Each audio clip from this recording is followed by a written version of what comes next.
Good morning, friends. Today we are going to discuss another chapter of communicative English. Let us see what is it that we are going to learn today. We are going to talk about the business messages, the different business messages that we write. If you remember, in the chapter number 3 and chapter number 4, we talked about the different ways of writing the formal letter, email letter writing. And when we have discussed about the formal letters, we also talked about that the body part, the things that are mentioned in the letter, they do have certain information which we share with the audience or with the reader. So how the messages are to be delivered, in what way we can create a positive impact on the reader, let us understand about the same through this particular session.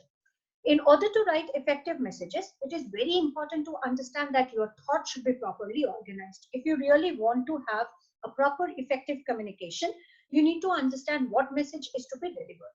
Whether you have to deliver it in a direct way or it has to be delivered in an indirect way. That means there are two approaches where the information could be shared either in the direct approach method or it could be indirect approach method. So how the receiver is going to receive your message, how it will be taken ahead by the receiver, and how we can think about drafting the messages. Also remember that we have talked about the principles of communication, the 7 C's of communication in chapter number 2. Those who haven't watched that video, they can view that, which is on the 7 C's of communication, which are also called as the principles of communication. Now, talking further, when we are talking about writing an effective message, the first thing that comes in our mind is defining the purpose of the message. Know why you are writing this particular message. What is the purpose behind writing this message? Who the audience would be, what they are going to, I understand how they are going to interpret the message. So it is very important that the purpose of the message should be properly identified. If you do not know the purpose, trust me, even if you are trying to pitch in the right way, it cannot reach to the desired audience in the right context. So therefore, it is very important to identify the purpose of the message. The second is analyze the audience. Know who is going to read your message. Unless and until you are not having a clarity of who the audiences are, you cannot identify and you cannot write the message in an effective manner. So therefore, it is very important to know who the audience is, what is their level of understanding, which demography do they belong, whether they have the challenges of understanding English, whether they can understand English, or they have to be explained in some other regional languages. You need to have all these clarity in your mind. Background of their education, their age, the place of living, everything will be mattered a lot whenever you are thinking or analyzing your audience. The third step is, whenever you are talking about audiences, as detailed, that you need to understand the audience while receiving your message. How do they interpret? How do they understand? There has to be a proper congenial and a good rapport between the sender and the receiver. Otherwise, though the sender sends the messages, the receiver may not pursue it, they may not take your information in a right way. So therefore, the relationship should be taken always into consideration. And please remember that there are certain desired, expected goals which are to be played by the receiver. So whether they act accordingly or not. The third step in writing an effective message is selection of ideas. Whenever we are talking about selection of idea, in this we talk about the focal point. What is the main point onto which we are going to discuss, we are going to write the message. The message should be based on certain important ideas. What is it that you are willing to convey? What is it that you are willing to highlight on? If the inputs are not taken from the audience in a proper way, trust me, your receiver will not read your message in full.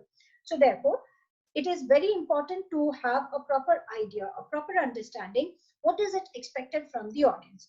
This could be done by conducting certain pre-assessments, or you can share a questionnaire, you can get a feedback, you can collect the information, what are their expectations, and then accordingly you can customize, you can tailor make the product, and then you can share the information. So it is very important to follow the third step, that is selection of the ideas.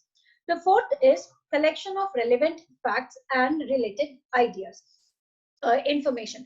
So whenever you are talking about the fourth step, you have to always remember that collection of all the relevant information, which are helpful in order to present your ideas in a proper way should be well collected, should be well drafted, and should be well presented.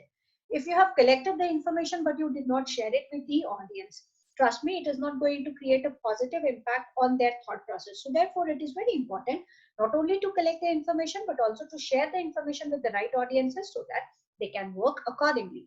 They can help you in getting your targets achieved, in getting your product workable. So therefore, do understand the importance of sharing the information, sharing the facts, sharing the evidential support and the documents with the audience or with the receiver. The last step is outlining an organization of the organizing of your message. Unless and until you are not going to outline, and if you fail in organizing your message, all the efforts that you have put across, that is right from the step number 1 to step number 4, is going to fail.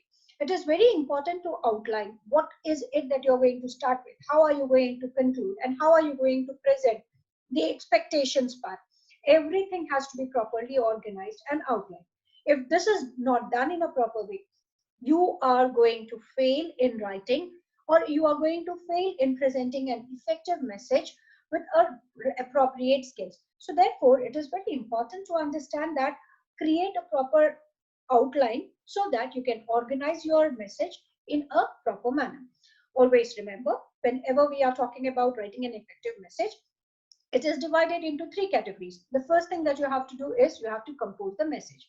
And whenever you are composing the message, always remember to apply the 5 rules which are stated right before this particular beginning, or in the particular part, in the first part of this particular video. We need to define the purpose of the message. We need to understand who the audience is.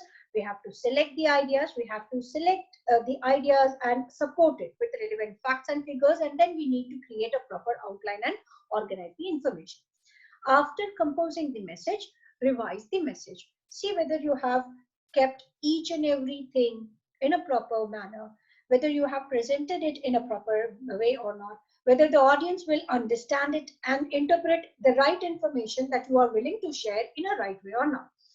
Finally, don't forget to edit, don't forget to read, and don't forget to proofread your message. If you have added something more which is not at all relevant, try to eliminate it. If you fail to add some important points, do include it. Please remember, after composing the message, it is always advised, it is always suggested to leave it for 5 to 10 minutes time to rethink and then to reread the message. Once when you confirm that yes, everything is properly organized, then only click on the send button if you are sending an email, or post it by putting it into the envelope and then send it to the receiver. Please remember, whenever we are talking about the messages, messages are broadly categorized into 3 varieties.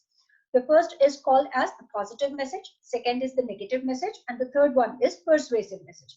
Whenever we are talking about positive message, these are the messages which are routine by nature, but they are encouraging, they are asking the person to perform it in a more positive and with positive attitude so that the desirable achievements can be achieved by the person. So whenever we are talking about positive messages, they are related to offers, they can be related to promotion, they can be a certificate, they can be related to any kind of message which can encourage, which can enlighten, and which can always help to recognize the identity of the person or to recognize the work that is done by the person. So always remember, positive messages are directly shared. We follow direct approach in sharing the positive messages because it always encourages, it always invigorates the positive trigger in the personality of the receiver. The second is negative message. It is quite opposite to the positive message. Whenever we are talking about the negative messages deliver negative information. So therefore, the kind of approach that we follow while sharing the negative messages is indirect. So when we are sharing the positive message, always remember to follow the direct approach. And whenever we are talking about the negative messages, follow the indirect message, indirect approach while sharing the negative messages. When we are talking about negative message, it includes probably a time period where the person is suspended, or a time period where the person's work is not appreciated, is or not at par, or is not matching the expectation of the organization, and you are unhappy with the performance of the work.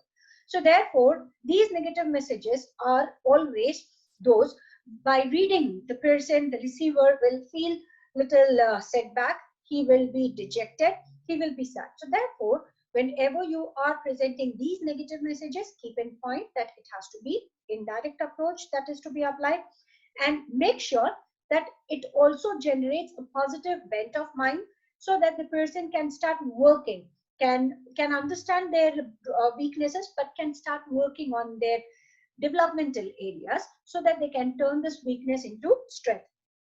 Finally, we are talking about the last type of message, that is persuasive messages. The word persuasive itself says that you are trying to persuade others to work according to your expectation, or according to the set of goals or set of responsibilities that are assigned to them. So therefore, whenever we are talking about persuasive messages, we are talking about those information which always encourages to work, to perform in a better way. It talks about responsibilities, it talks about accountability, it talks about delivering the ownership, so that the person can understand where they are lacking behind and how can they step ahead in order to overcome their weaknesses.